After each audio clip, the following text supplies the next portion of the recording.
Delhi CM Arvind Kejriwal sir కొన్నొద్దుల సంధి కాదు కొన్ని నెలల సంధి హెడ్లైన్స్ లనే ఉంటుండే. నోటీసులు, విచారణ, అరెస్టు, కస్టడీ, బెయిల్ ఇగో ఇట్లా వరుస పెట్టి ఏదో ఒక తీరు దేశం జనాల నోట్లేనా అంటున్నాడు. ఇవాళ ఆయన నోటి నుంచి మాట్లాడిన మాటలిని దేశమంతా పరిశాన్ అవుతుంది. ఏంది ఎటో మాట్లాడుతుండు అనుకుంటా ఆలోచనల పడ్డరు. కావాలంటే చూడురి మీరు కూడా.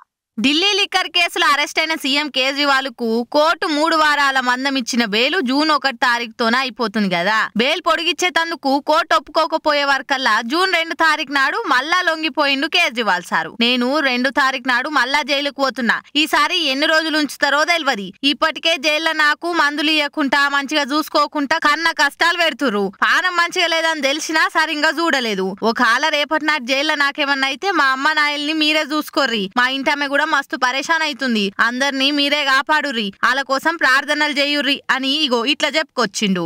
मैंने हमेशा आपके परिवार का बेटा बनके अपना फर्ज निभाया है. आज मैं अपने परिवार के लिए आपसे कुछ मांगना चाहता हूँ. मेरे माता पिता बहुत बुजुर्ग हैं, मेरी माँ बहुत बीमार रहती हैं, मुझे जेल में उनकी बहुत चिंता रहती है. मेरे पीछे से मेरे माता पिता का ख्याल रखना, उनके लिए दुआ करना, भगवान से प्रार्थना करना. दुआ में बड़ी ताकत होती है. आप मेरी माँ के लिए रोज प्रार्थना करेंगे तो वो जरूर स्वस्थ रहेंगी. मेरी पत्नी सुनीता बहुत मजबूत हैं. उन्होंने जिंदगी के हर मुश्किल वक्त में मेरा साथ दिया है. जब मुश्किल वक्त आता है तो पूरा परिवार एकजुट हो जाता है. आप सबने मुश्किल वक्त में मेरा बहुत साथ दिया है. हम सब मिलके तानाशाही से लड़ रहे हैं. देश को बचाने के लिए यदि मुझे कुछ हो जाए, यदि मेरे प्राण भी चले जाएं, तो गम मत करना. आपकी प्रार्थनाओं की वजह से ही आज मैं जिंदा हूँ और आगे भी आपका आशीर्वाद मेरी रक्षा करेगा.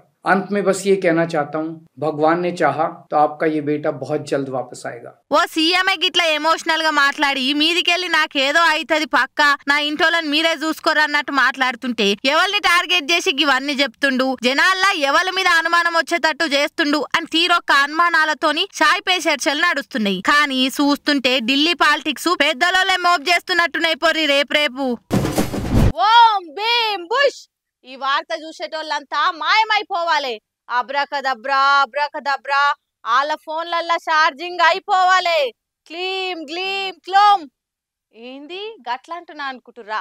ఏమో మరి కర్ణాటక కాంగ్రెస్ గవర్నమెంట్ మీద కొంతమంది గిట్లనే శాతవాడ్లు చేస్తున్నారని అంటున్నాడు డీకే సారు. మంత్రాలకు చింతకాయలు రాలవంటారు గాని మా సర్కార్ రాలిపోయేటట్టు చేస్తురని అంటున్నాడు Karnataka deputy CM DK Shivakumar sir. రాజకీయ ప్రత్యర్థులు మా గవర్నమెంట్ ను కూల్చేందుకు నా మీద, సీఎం సిద్ధరామయ్య మీద శత్రు సంహార యాగాలు చేస్తున్నారు. కేరళ కాడున్న రాయరాజేశ్వరి గుళ్ళి అఘోరాలు తాంత్రికులతో కలిసి రాజకంటక మారణమోహన స్తంభన యాగాలు చేస్తున్నారు అని ముచ్చట్లు చెప్పుకొచ్చిండు సారు. ಶತ್ರು ಭೈರವಿ ಯಾಗ ಕೇರಳ ರಾಜರಾಜೇಶ್ವರಿ ದೇವಸ್ಥಾನದ ಆಸು ಉಪಾಸನಲ್ಲಿ ಈ ಯಾಗ ಶತ್ರುವಿನ ಸಂಹಾರ ಯಾಗ. ಈ ಯಾಗಕ್ಕೆ ಪಂಚಬಲಿ ಕೊಡುತ್ತಿದ್ದಾರೆ. ಎಲ್ಲ ಕೆಂಪು ಬಣ್ಣದ ಕುಣಿ, ಮೇಕೆ 21, ಎಮ್ಮೆ 3, ಕಪ್ಪು ಬಣ್ಣದ ಕುರಿ 21, ಹಂದಿ 5. ಈ ಯಾಗ ಮಾಡೋ ಸಾವಿರದಿಂದ ಮನುಷ್ಯ ಚಲಚಲತೆಗಳೇ ಒಳಗಾಗುತ್ತದೆ. ಅಘೋರಿಗಳ ಮೊರೆ ಹೋಗಿರುತ್ತಾರೆ. అయినా కాంగ్రెస్ వాళ్ళ గవర్నమెంట్ వడగొట్టేందుకు ఎవరైనా గంత ప్రయాస పడతారు. వాళ్ళ దాంట్లో ఆలే గోతులు దోక్కొని వాళ్ళ ప్రభుత్వానికి ఆలే ఎసరు పెట్టేటోళ్ళు ఉండగా మందికి అక్కరేం పడుతుంది? మరి అవే యాగాలు యజ్ఞాలకే అంత పవర్ ఉంటే ఓట్లప్పుడు వాటితోటే అక్కడ ప్రతిపక్ష పోలే అధికారంలోకి వచ్చేటోళ్ళు కదా. కాంగ్రెస్ వాళ్ళు ఎట్లా గెలుద్దురు?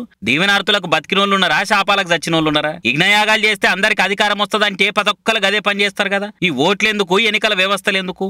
హామీల మలయ్యే పని చూడమంటే మంత్రాలు చేస్తురు, చేతబడులు చేస్తురు అని అంటున్నారు. వీళ్ళెక్క లీడర్లు అండి బాబు అని ఎడ్డిస్తురు ఇక నెటి జనాలు.